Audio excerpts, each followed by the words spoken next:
અમારા સાથે ગેસ્ટ છે. સર, શું નામ છે તમારું? હા, કાહન મિશ્રા. ઓકે, તો આજે તમારું ફેવરેટ શું હતું આમાં?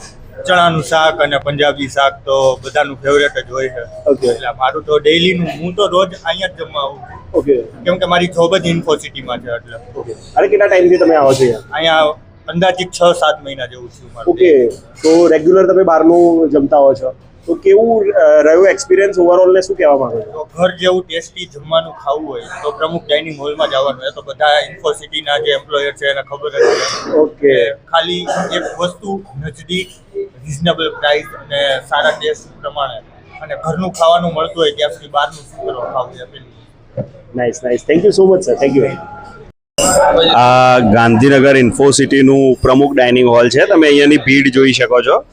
અહીંયા 120 રૂપિયામાં અનલિમિટેડ ગુજરાતી થાળી મળતી હોય છે અને એકદમ સાત્વિક અને પૌષ્ટિક આહાર અહીંયા સર્વ કરવામાં આવે છે. ગરમા ગરમ રોટલી અને તમે અહીંયા રોજ પણ ખાઈ શકો છો. તમે જોઈ શકો છો કે ફેમિલી એન્જોય કરી રહી છે.